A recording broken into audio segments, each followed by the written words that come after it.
তবে কি অমলেন্দু? না, অ্যাকচুয়ালি এটা মেজর সার্জারি, তো পুরোপুরি রিকভারি হতে সময় তো লাগবেই, সেটা বলছিলাম আর কি। Don't worry, she is fine. পূজন, পূজন, ইয়া ভালো হয়ে যাবে তো বাবা? শিওর ভালো হয়ে যাবে, don't worry, she is out of danger.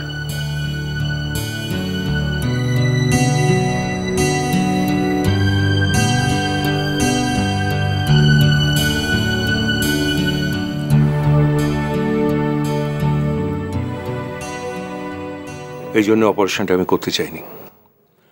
আমার অবস্থাটা বুঝতে পারছো তো। অপারেশনটা যদি না করতাম উজানের খারাপ লাগতো, আর এখন যদি কিছু হয়ে যায় তাহলে। অমলেন্দু তার কোনো প্রবলেম? নাথিং রিয়েলি, ইয়া সার্ভাইভ করে যাবে, but as per hour plan আমি মেজর ক্লটসটা বার করে দিয়েছি, প্রেশার এফেক্টগুলোও চলে যাবে, কিন্তু ওই মাইনর ক্লটসগুলো কিরকম বিহেভ করবে। স্যার, রিস্ক ফ্যাক্টরটা কতখানি? এবার তুমি তো অনেক দেখেছো, এই মুহূর্তে কি সেটা বলা সম্ভব? আমি জানি স্যার, বাট স্টিল বলুন না প্লিজ। এবার এসো, বসো। সত্যি বলছি এবার, এই মুহূর্তে ঠিক কি হতে পারে বলা সম্ভব নয়, তবে আমাদের সবকিছুর জন্যই প্রস্তুত থাকতে হবে। তুমিও তো জীবনে অনেক পেশেন্ট দেখেছো, এরকম কেসে অনেক কিছু হতে পারে। Speech problem, vision problem, weakness of limbs, incontinence. Yes sir, I know, but then on the other hand কিছু নাও তো হতে পারে। অফকোর্স, আর সেইটা হলে তো আমি সব থেকে বেশি খুশি হব। আর তুমি তো জানো, যদি মাইনর কিছু হয়ও সেটা তো রিকভার করে যায়। বাই দ্য ওয়ে, আমি কিন্তু উজানকে এত কথা বলিনি, বলতে পারিনি।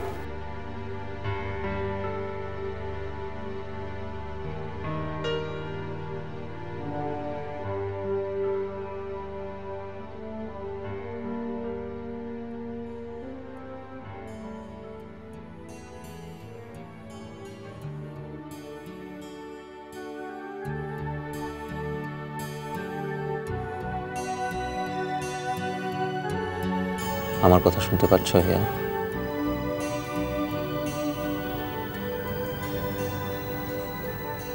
আমি জানি তুমি শুনতে পাচ্ছ না,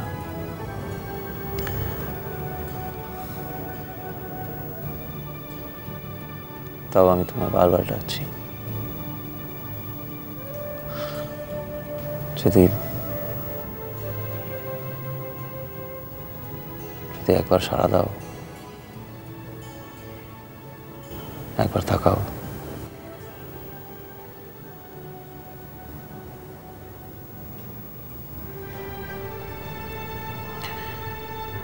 খুব কষ্টে আছো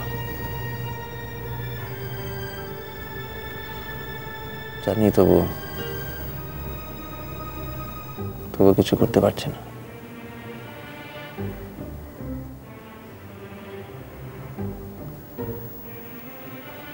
লোকেরা বলে আমি নাকি বিরাট ডাক্তার, মিরাকল করতে পারি।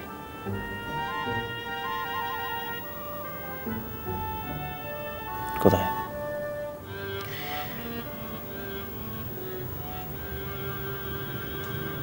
কিছুই তো করতে পারছি না এখন।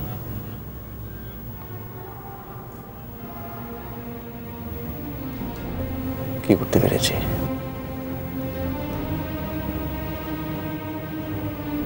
ভালোবেসতে পেরেছি শুধু। আমি তো ডাক্তারও নই, এখন তো শুধু উজাল। তোমারও জানো এতদিন ধরে আমি কারো কাছে কিছু চাইনি, কিন্তু এখন একটা জিনিস চাইছি, একটা কিছু হোক।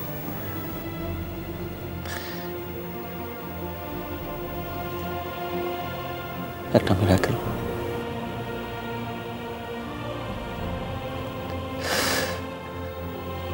Because I want you back. I want Mahiya back.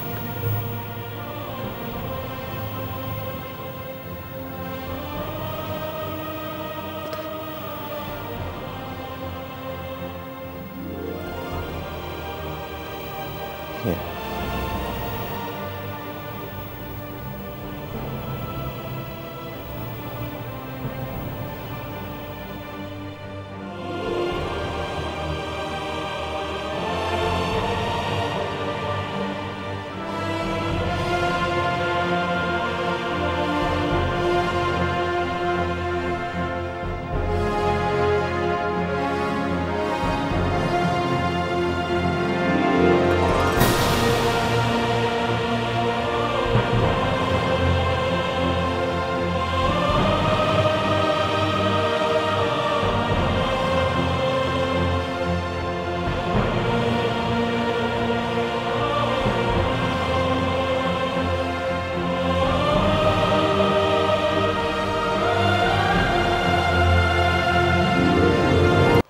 মেম সাহেব, তুমি কিন্তু এখন ভেতরে ঢুকো না, প্লিজ এখন ভেতরে ঢুকো না।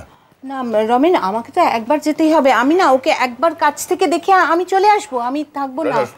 শোনো, বোঝো তো অপারেশন হয়েছে, এখন 8-9 ঘন্টার আগে ওর কোনো জ্ঞানই ফিরবে না। এখন তুমি কি করবে প্লিজ, তুমি বোঝো। বেশ, তাহলে আমি অপেক্ষা করব। ওর জ্ঞান ফিরলে ওর সঙ্গে দেখা না করে তো আমি যাব না। আমি অপেক্ষা করছি তাহলে ওর জন্য। মুশকিল। মেম সাহেব শোনো, বলছি কি যে এখন তুমি যদি এখানে 8 ঘন্টা 9 ঘন্টা অপেক্ষা করো তাহলে তোমার শরীর খারাপ হবে। মানে একে হিয়ারি অবস্থা, এরপর যদি তুমি অসুস্থ হয়ে পড়ো তাহলে আমি খুব বিপদে পড়ে যাবো। প্লিজ তুমি একটু বোঝবার চেষ্টা করো। হ্যাঁ আন্টি, আমরা বরং এখন বাড়ি যাই, চলো। বাড়ি যাবার কথা বলছে রমেন, কি বলে বলো তো? এখন আমি বাড়ি যেতে পারি না? না, আমি আমাকে বলতে দাও। বলছি যে এখন হিয়া মানে আমি বলছি কি মানে তুমি এখন সত্যিই বাড়ি যাও। হিয়ার অপারেশন হয়ে গেছে, হিয়া সুস্থ আছে। যে মুহূর্তে হিয়া মানে জ্ঞান ফিরবে আমি সঙ্গে সঙ্গে তোমাকে ফোন করে জানিয়ে দেবো। আর তুমি কাল সকালে দেখো ওকে। আমি কাল সকালে? তুমি কি? আচ্ছা দরকার নেই, দরকার নেই কাল সকালে না, আজকে যে মুহূর্তে জ্ঞান ফিরবে আমি সঙ্গে সঙ্গে খবর দেবো, তুই চলে আসবি দেখবে। হ্যাঁ, মানে কালকেও তো ওয়েট করতে হবে না, একটু বোঝো প্লিজ। তুমি ঠিক বলছো তো? হ্যাঁ একদম, আই প্রমিস। তুমি ভুলে যাবে না, আমার সঙ্গে সঙ্গে আমাকে খবর দেবে ওর জ্ঞান ফেরার সঙ্গে সঙ্গে। I swear, I'll do that. I swear.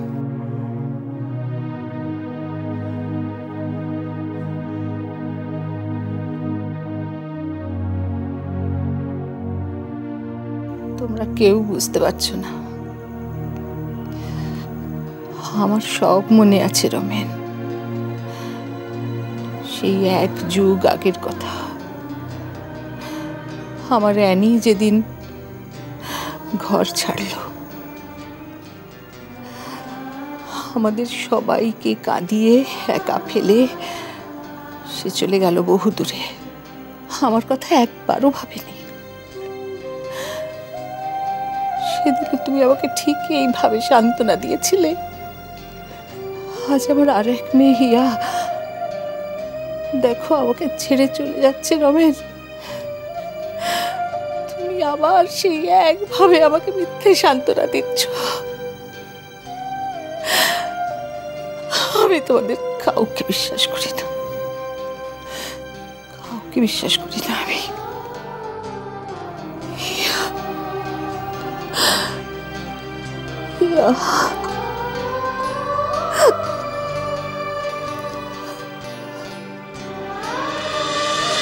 এখানে আকাশ নীল।